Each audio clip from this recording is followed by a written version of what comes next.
menjadi manusia yang terkaya dalam pandangan Allah. Namun siapakah sebenarnya manusia yang kaya? Beda tempat tatanya, beda jawaban. Tatanya mbak para kontraktor, siapa orang yang paling kaya? Tentu saja jawabannya bosnya dia akan menjawab. Tatanya mbak perte urang mekat-mekat, tho manusia paling kaya. Mereka akan menjawab, toke kamu urang kaya. Beda tempat tatanya, beda jawaban. Namun salah satu daripada orang yang kaya dalam pandangan Allah, itulah manusia-manusia yang sempat bangun pada ketika subuh dan beranjak daripada tempat tidurnya, lalu berwudu, selesai wudu, berangkat menuju ke tempat sembahyang. Adakala itu masjid, adakala itu menasah, adakala itu musalla. Tujuannya adalah yang pertama untuk melaksanakan salat subuh berjamaah, yang kedua untuk melaksanakan salat sunat fajar 2 rakaat sebelum fardu subuh. Urang yang sembahyang 2 rakaat fajar, itulah sembahyang sunat yang tanyo kerjakan ba'da adzan sebelum iqamat. 2 rakaat sunat fajar tersebut bila sempat tapubut, maka gedanyo telah menguasai dunia dan isinya. Sehingga dalam hadis Rasulullah nepegah, rakaatal fajri khairum minad dunya wa ma fiha. 2 rakaat sembahyang sunat fajar lebih gad daripada dunia, lebih menghayum daripada dunia, dan lebih menghayum daripada isi dunia. Maka manusia yang kaya salah satunya dalam pandangan Allah itulah manusia yang sempat ketika subuh melaksanakan salat sunat fajar 2 rakaat. Bahkan Imam Ghazali di dalam sebuah kitab yang bernama Wasail Al-Hajat, beliau menjelaskan siapa saja yang mulazamah dengan sembahyang sunat fajar dan dibaca pada rakaat pertama setelah Fatihah akan surat Alam Nashrah Laka Sadrak, kemudian dibaca pada rakaat yang kedua setelah Fatihah akan surat Alam tara kaifa fa'ala rabbuka bi ashabil fil. Ba ujung haba Imam Ghazali nepegah, kusirat akan dipendekkan segala tangan-tangan musuh daripada orang yang mengerjakan salat sunat fajar tersebut. Artinya dengan sebab tapubut sembahyang sunat fajar, musuh-musuh, pancuri-pancuri, perampok-perampok akan dipejauh oleh Allah daripada getanyo yang melaksanakan sembahyang sunat fajar. Maka salah satu daripada manusia yang kaya itulah manusia yang sempat pada waktu subuh melaksanakan sembahyang fajar 2 rakaat. Hadirin kaum muslimin yang dimuliakan Allah.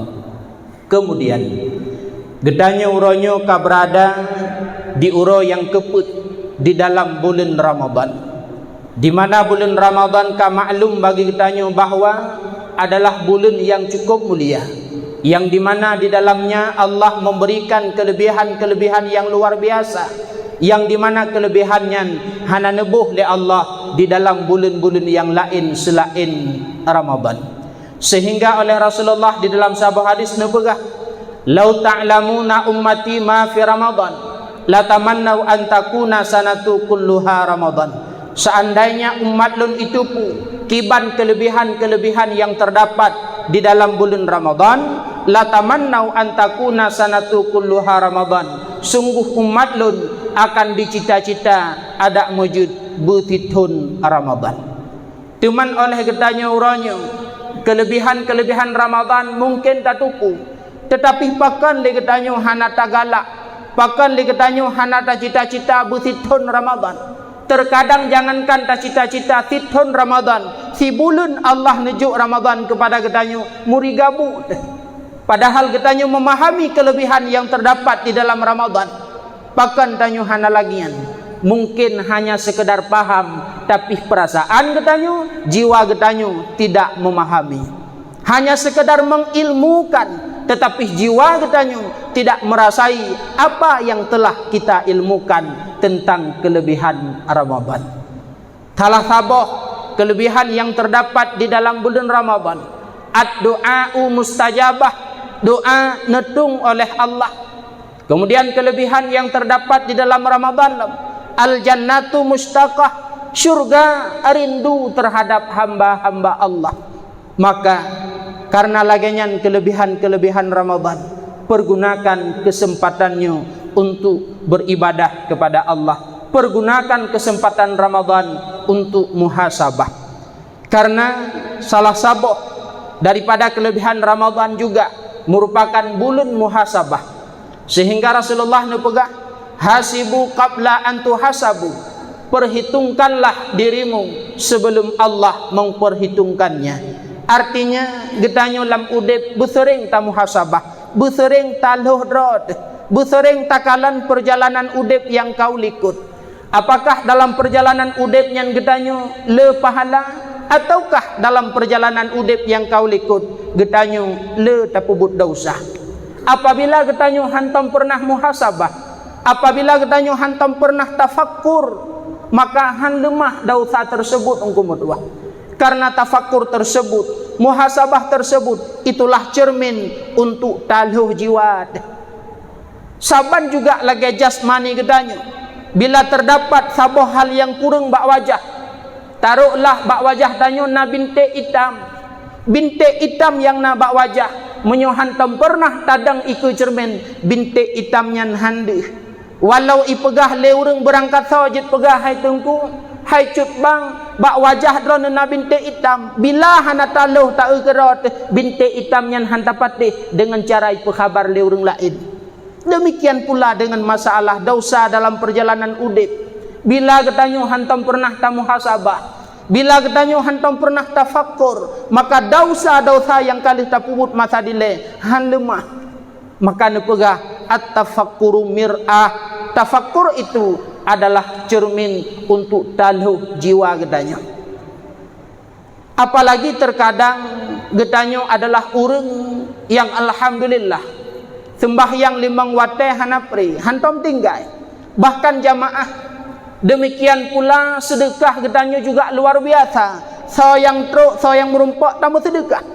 Terkadang menyunyan but getanyo roh menganggap lam jiwa, lam pikiran getanyo kadang-kadang timoh lung adalah urang god, lung hana dosa, han lemah dosa. Apabila getanyo tidak pernah muhasabah, apabila getanyo hantam pernah tafakkur.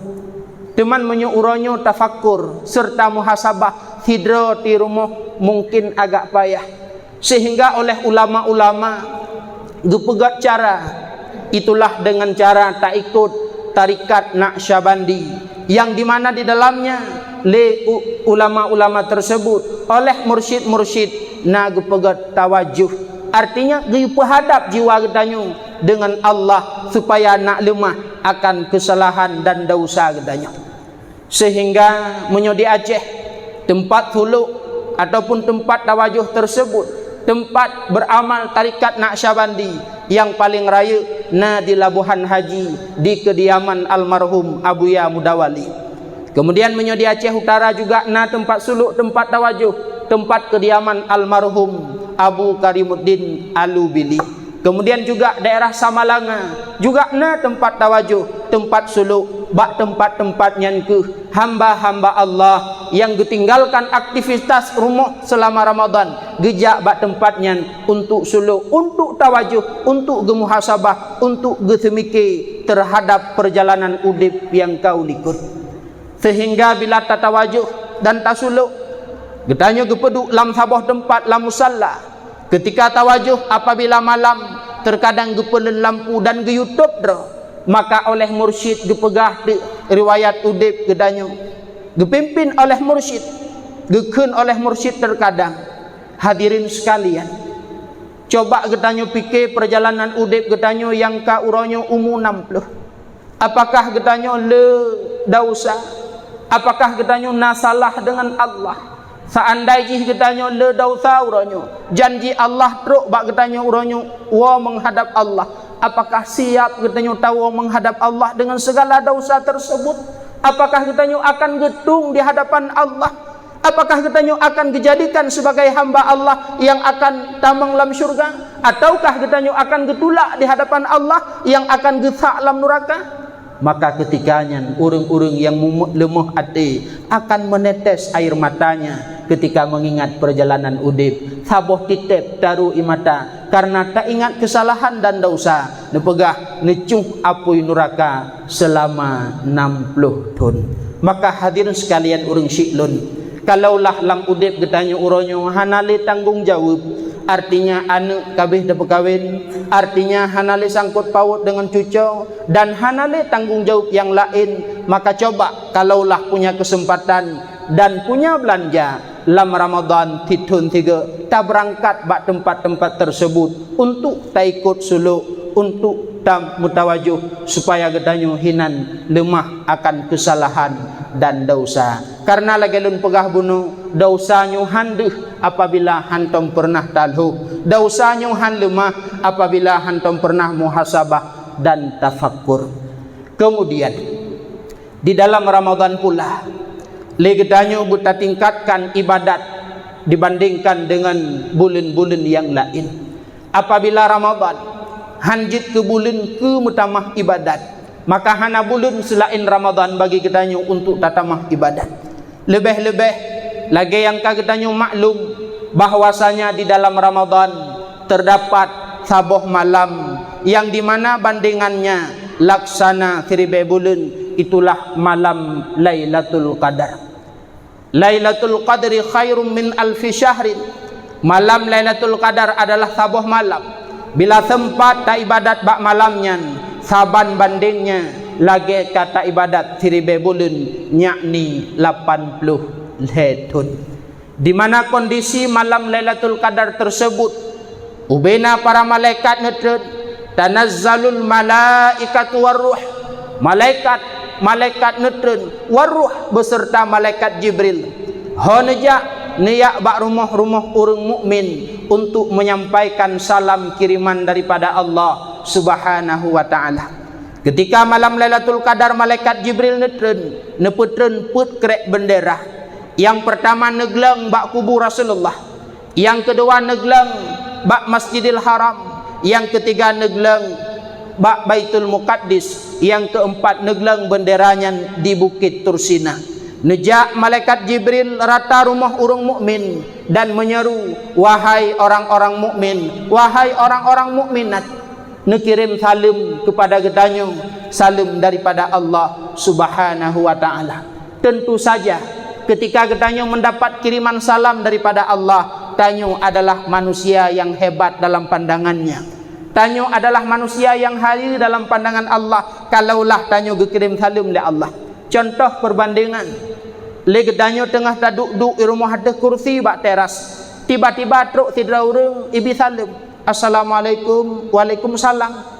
Tengku drone dikirim salam le Pak Gubernur Banda Aceh, bak taduknya sang perasaan eret dari atas kursi, bahkan karena tanyo adalah tingat oleh beliau sehingga dikirim salam. Padahal tanyo hantam pernah merumpak dengan gopnya, padahal gopnya juga hantam pernah merumpak dengan tanyo, dan hana saling kenal, tetapi beliau tingat untuk menyampaikan salam kepada tanyo. Tentu saja tanyo adalah manusia hebat dalam pandangannya. Demikian pula ketika malam Lailatul Qadar, truk malaikat Jibril niat sampaikan salam kepada gedanyo daripada Allah. Tentu saja gedanyo adalah manusia yang hebat dalam pandangannya, kecuali heboh rumah yang hana netamang malaikat Jibril untuk nupetruk salam daripada Allah. Mudah-mudahan beruh rumah gedanyo.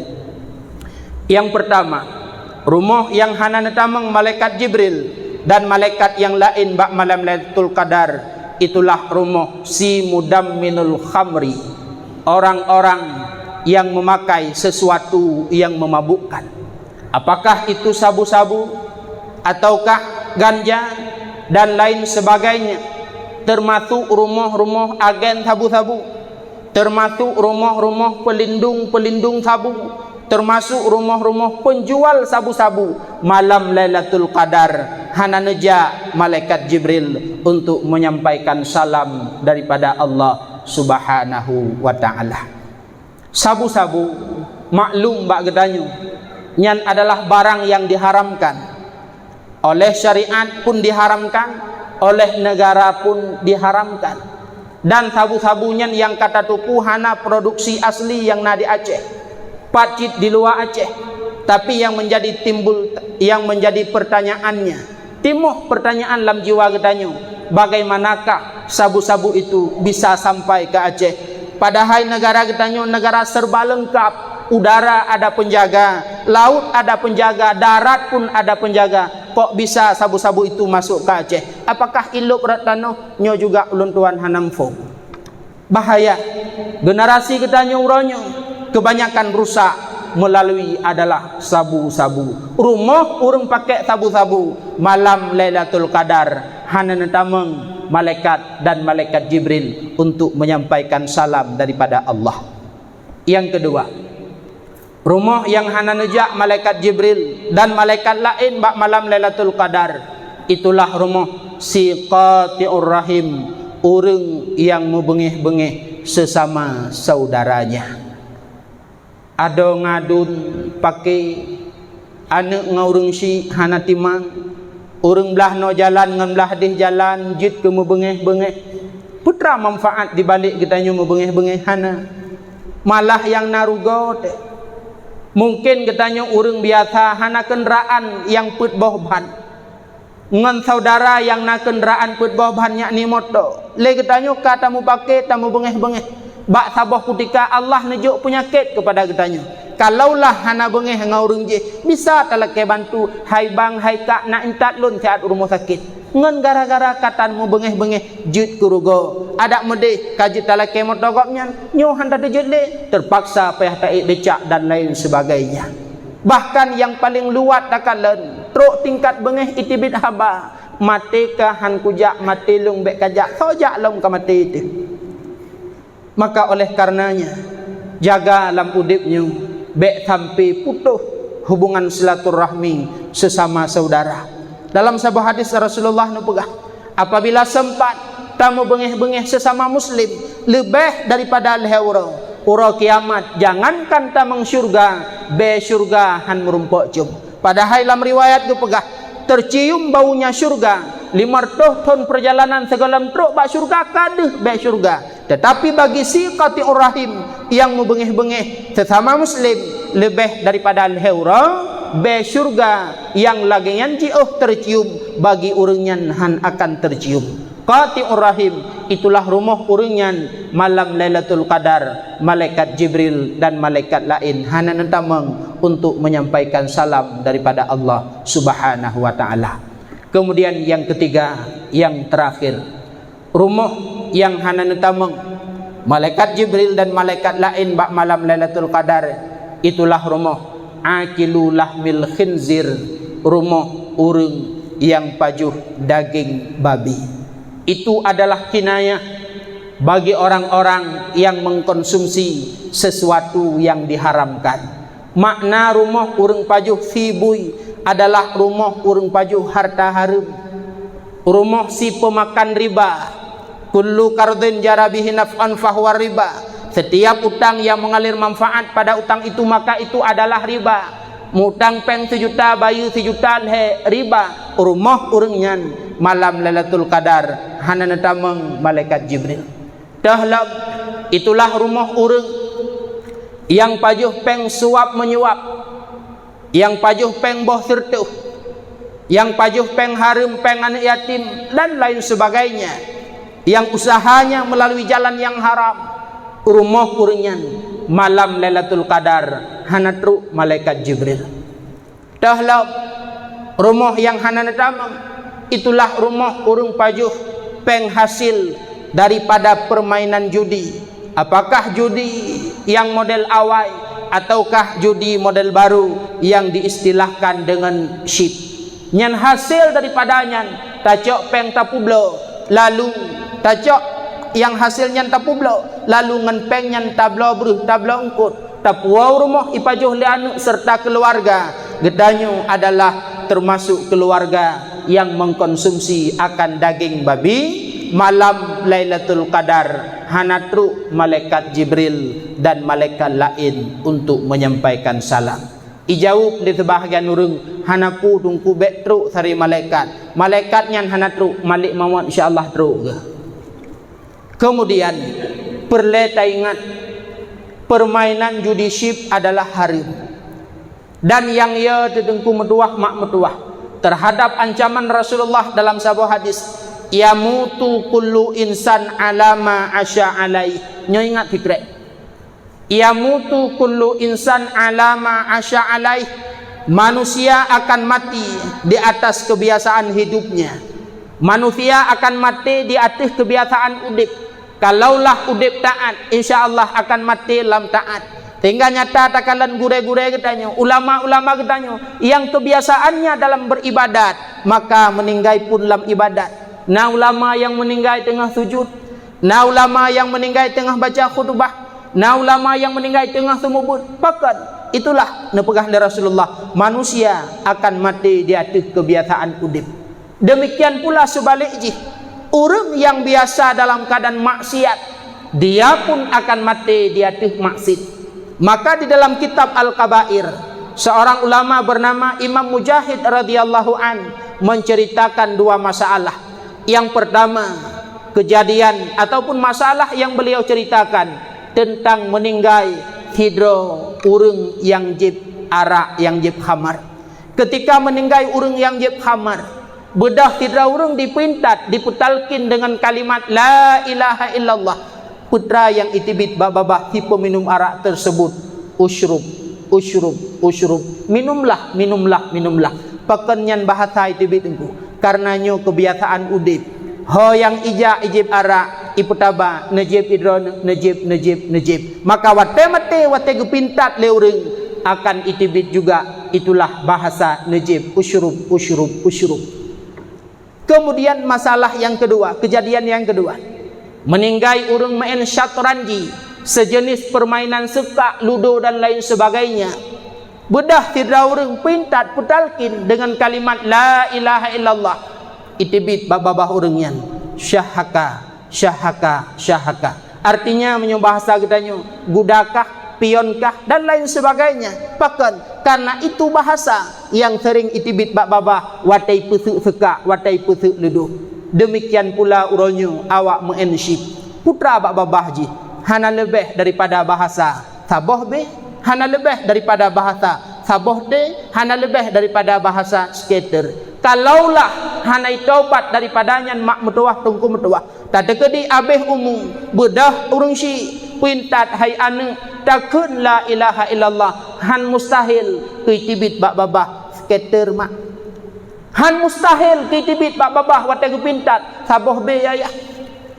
Makanya yang kita takutkan sesuai dengan hadis Rasulullah, yamutu kullu insan alama asya alai. Manusia akan mati di atas kebiasaan udip. Mudah-mudahan dalam but-but yang lagenyan beruh gedanyo yang hadir di bak subuh yang mulia rayanyo. Karena urang yang main atanyan hasil daripadanya nepaju diibaratkan laksana urang pajuh daging babi, maka rumah urangnya bak malam Lailatul Qadar malaikat Jibril dan malaikat lain hana tamang untuk menyampaikan salam daripada Allah Subhanahu wa taala. Mudah-mudahan leboh rumah tersebut yang kali belum tuan sampaikan beruh rumah gedanyo yang hadir ni bak subuh yang mulia rayanyo tamlake ba Allah malam Lailatul Qadar busempat gedanyo ibadat dan betruk malaikat dan malaikat Jibril untuk menyampaikan salam daripada Allah Subhanahu wa taala.